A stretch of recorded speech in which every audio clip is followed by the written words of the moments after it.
Hey guys, it's Ken here. It's been a long while. No, it hasn't been a long while. It's just been like 2 days. Anyway, today I'll be wearing my glasses today because I felt really groggy this morning. Like, couldn't see things properly. Had my morning and afternoon coffee, but still feeling really groggy and tired and can't really see things properly. Becoming old. Anyway, today I'll be talking about public speaking. And if you have been a non-existent fan of Ken, of Chatty Ken, of this YouTube channel, you would have watched my previous video on public speaking, overcoming your fear of public speaking, where I talked about 3 feelings that you should have in public speaking so that you can overcome your fear of public speaking. Today, I'll be talking about public speaking again, but I'm going to focus on a very specific area of public speaking. The area that I'm the best at, the area that a lot of people are afraid of, the area that everyone seems to think is the hardest aspect of public speaking. And I'm going to talk about impromptu speaking. Now, to boost my credibility a little bit, I have been a public speaking teacher for the last 4 or 5 years, and I've coached people of different age from primary school up to work life in impromptu speaking, prepared speeches. I've taken part in contests and I've won in a variety of Toastmasters school and non-Toastmasters, non-school, just different types of contests. And my greatest strength has always been impromptu speaking, and it could stem from my passion for speaking and trash talk. Anyway, enough of the joke, let's get straight into it.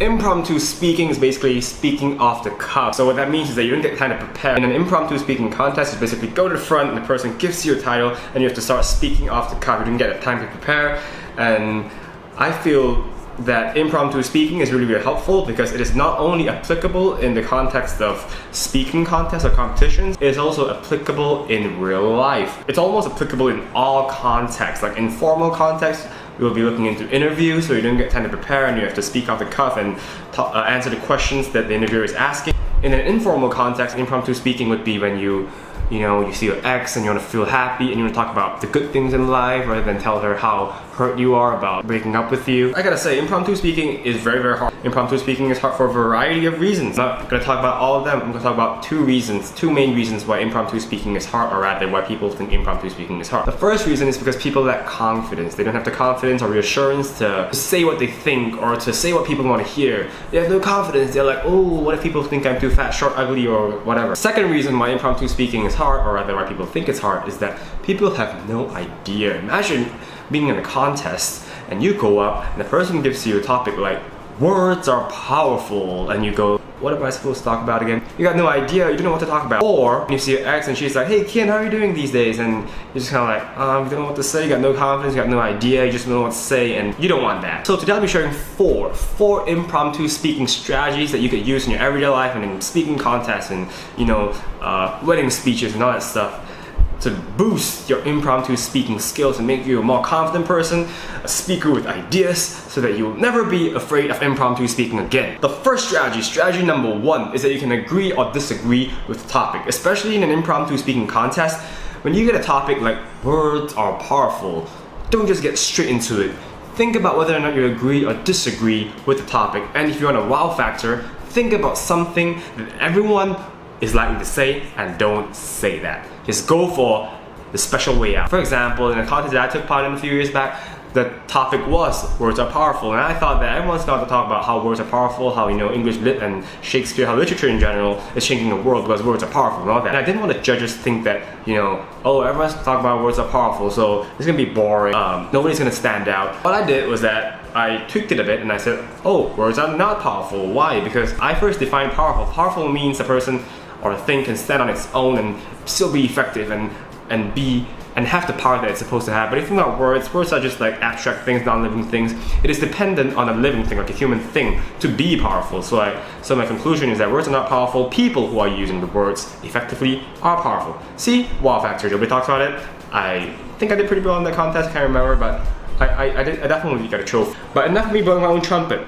The thing is, you can agree or disagree with the topic. If you get a topic like homework is useful, you can agree with the topic saying that homework can boost memorization skills and practice questions and all that thing. And then you can say that homework is not helpful because school students are supposed to have holistic lives rather than focus on homework. Think of different ways so you can agree or disagree with the topic and then make your speech as interesting as possible. Second strategy of impromptu speaking, zooming into specific words. I think I kind of talked about that in the beginning when I said words are powerful. So when you get a topic like words are powerful, you gotta decide which words to really zoom into. You can zoom into the word words, you can zoom into the words powerful. You can be like, I'm gonna define words as this, I'm gonna define powerful as this. Or when you look at the topic, homework is useful, you can zoom into the two specific words that are right there. First word, homework. You can also zoom into the word useful. Define what you mean by homework, define what you mean by useful. If you want to zoom into the word is, something that I have not done before, you can try that and see how it goes. You might end up being the most special speaker in the contest. The thing is, when you zoom into specific words, you actually know,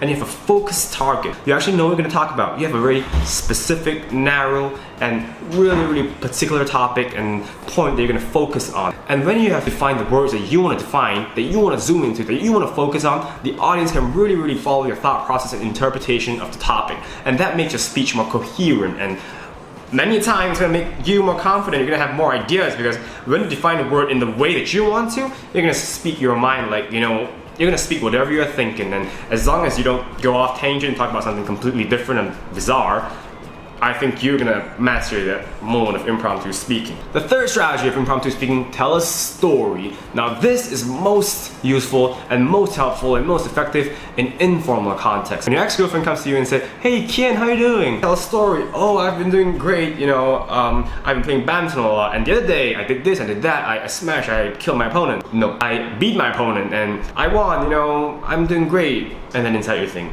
even though I feel very sad and I miss you. Anyway, telling a story is always useful, because as people, I think it's human nature that we're always nosy, trying to find out more about the people, trying to find out more about how people are doing, and, you know, gossip about people. Not necessarily a great thing, but then as human beings, we love listening to stories. You know how in speeches, even in prepared speeches, people tell you, don't start in a generic way. Hi, my name is Ken, and today I'll be talking about words are powerful.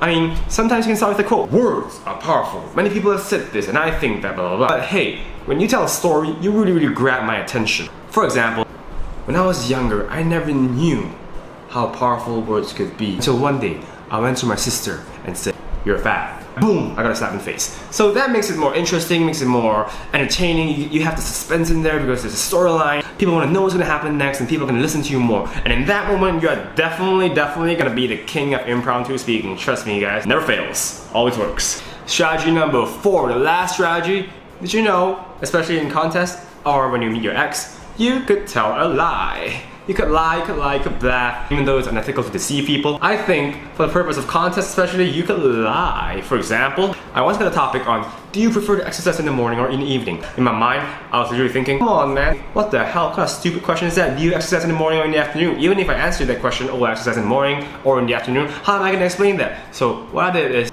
I told a lie. Okay, someone's messaging me right now. Let me just turn my phone on silence because I'm a professional YouTuber. Not. You could lie.